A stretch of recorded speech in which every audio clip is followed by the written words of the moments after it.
Hello, and welcome to the first edition of Splittin' Facts with Tira, the show that gives you everything you need to know about your favorite Soul Calibur characters, and that of Tia too, I suppose. I'm your host, Jolly. And I'm Gloomy. Ladies and gentlemen, I know it's the first episode, but boy howdy do, I do have a treat for you all today. We are going to be talking about my knight in shining azure armor, the one, the friggin' only Nightmare.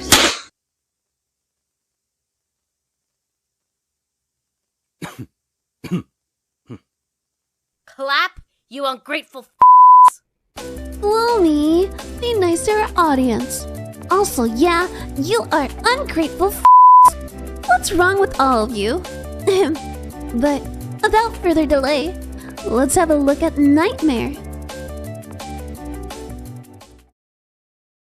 This hunk of pure perfection was born when a boy named Sigdor grabbed the ultimate sword, Soul Edge. The blade then twisted Segi's mind and body into something so gosh darn beautiful, Nightmare. Who would then terrorize Western Europe as Shouldn't we talk about Siegfried real quick? I know he's gonna get his own episode, as much as I hate that. But there maybe is some people in the audience who don't know about him, so it could catch him up. Not that I give two shits about them. Okay, I guess. But really quick. Draw me, Siggy. Watch as I bravely run away from danger and cut my own man's head off because I can't see in the dark. Thankfully, I turned my life around when I picked up a soul edge and became a cool instead of a sad loser I once was. How's that, Gloomy? Whatever. Fantastic. Now, where was I? Oh yeah, Nightmare would then raise the mighty soul edge into the air and pierce the heavens and sky, creating the evil seed, which sent out a pulse of evil energy that would turn normal humans into crazy bloodthirsty monsters, or as I like to call them, target practice. Soul Edge is the ultimate sword, holding a lot of power that even the gods above fear. But the sword requires souls to fuel its power. Hey, a sword's gotta eat, and Denny's won't be open for another 500 years, so yeah, you are all just a buffet for my main man here. So, he decided to recreate his group from his siege bitch phase to aid with the collection of souls, and so the Schwarzwind? Right, Schmarwing. Just call them backwind. That's what it's called in English. Moron. Oh, Gloomy, I like you too, you utter Nightmare with the newly reformed Black Wind. Its members, including a herd of scaly pricks, this baldy and a pair of tits on legs, set their sights on Europe, killing as many people as they could. Gosh, I wish I was there to bathe in the blood of the innocent like they did. Yeah. Why the did we not get into these games earlier? We could have been killing left and right for Nightmare.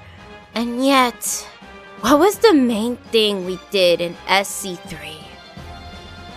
Sophie Tia. Granted, that's fun in itself, but I want to butcher some people. You got to kill a bunch of ninjas. Fodder at best.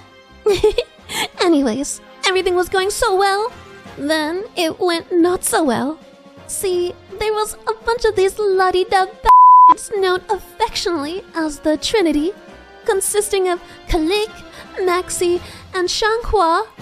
These nuggets came into the Nightmare stronghold Ostrensburg. Right, Assuringborg Castle, and wiped out his army and destroyed my boyfriend's sword. Boyfriend? Well, you know, I think that's where it's going. Anyway, Inferno, the spirit inside Soul Edge, swallowed up Kil-Xia and Shanghua to a different dimension, because that's something it can do, apparently. A grueling battle with the dweebs ensued, and the Inferno was the cusp of a fat big win. Then, the cheating pulled out the wussy spirit sword Soul Calibur. What's Soul Calibur, you ask? Well, it's a holy sword that, I don't know, is blue? Look, I have no idea. It just attacked Inferno out of nowhere, and Xuanhua and Kil-Xia fight 2-on-1 style. That's some holy sword right there. Yeah, holy my ass. Well, you do have a holy... Shut the f*** up, Jolly. Yikes, might have pissed her off with that one. In the end, Kil-Xia and Xuanhua defeated the Inferno and sent him back into Soul Edge, but not without snagging Soul Calibur from that little bitch Xuanhua first, where it and Inferno lay dormant until Segi's weak mind allowed his nightmare persona to resurface and continued his path of destruction. This happened just before the events of SC2. You know, the game I still wasn't f***ing in. Not like you're salty or anything like that. Hey, Jolly. Tell me about it. The humbleness is just running out of my butt. Real classy, Jolly. Nightmare's new goal was to recover shards of Soul Edge, which after numerous unfair losses had chipped away the blade. Nightmare eventually returned to Oberherd Castle, where he began to meditate, being all stoic and super cool while doing so. Suddenly, Nightmare was insulted and attacked by this twit called Raphael, in Nightmare's own home. For f***'s sake, you guys call yourselves heroes? Technically, Raphael is a bad guy. I mean, look at those glasses. That alone should tell you how horrible of a person he is. Gloomy, this video's on Nightmare, not the stupid goof with the stupid glasses. Oh, but don't you worry. Your time will come. You and your choice of eyewear.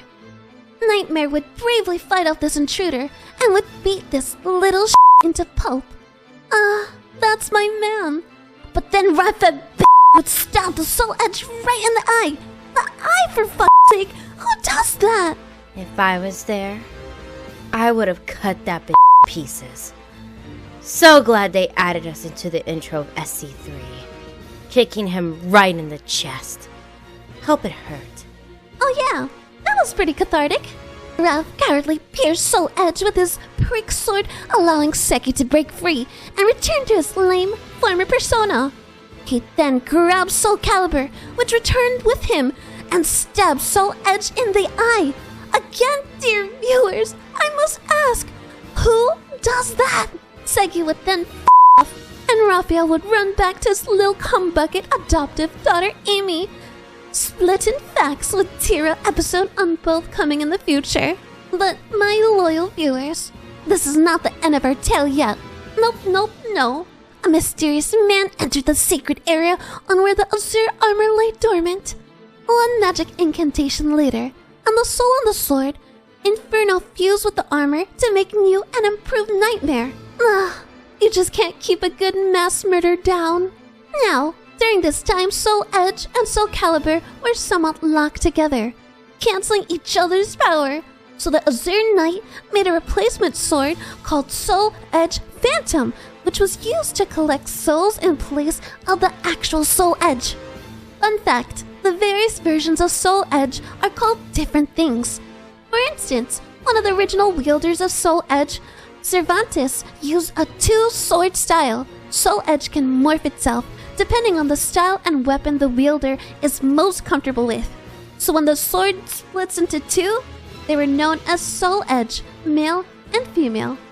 Just so you know, the deviant artists are going to run to the moon when they hear this one, and I'll be waiting patiently for the results. Wait, do I have a sword fetish? I like the smell of that sword.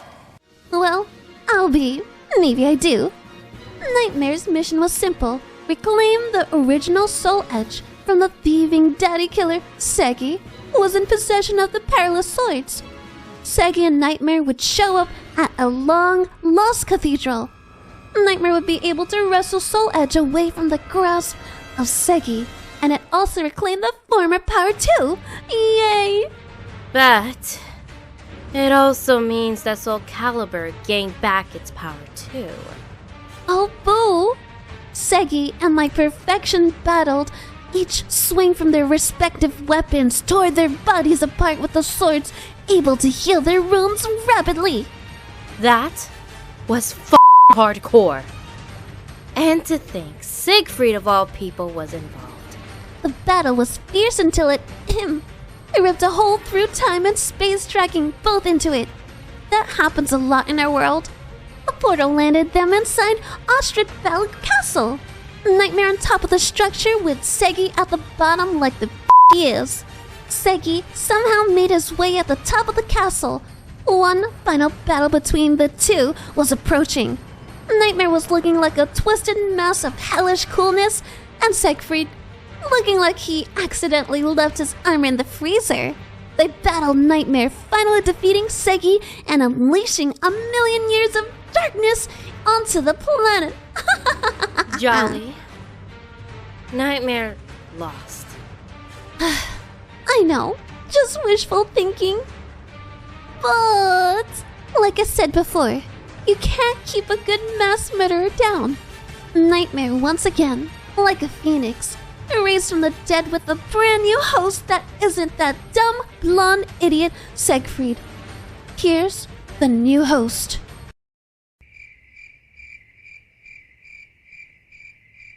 Oh, that's right. We replaced one dumb blonde idiot for another dumb blonde idiot. Wait, really? I don't remember that. This is from SC5.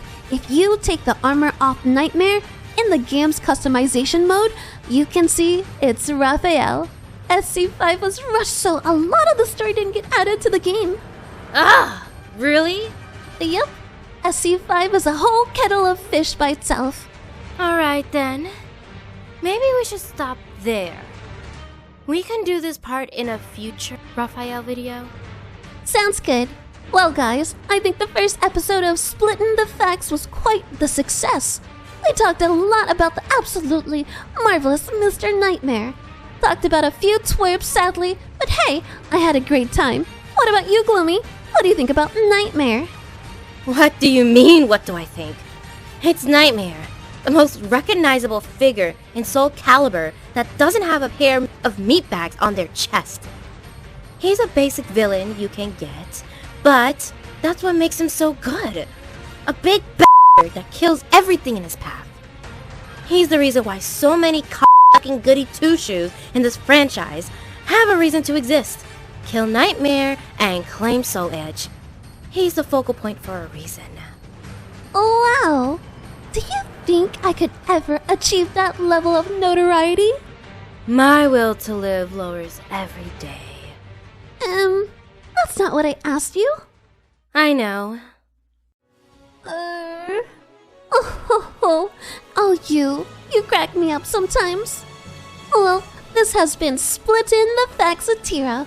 I've been your host, Jolly. And I hate you all. Thanks for watching the show.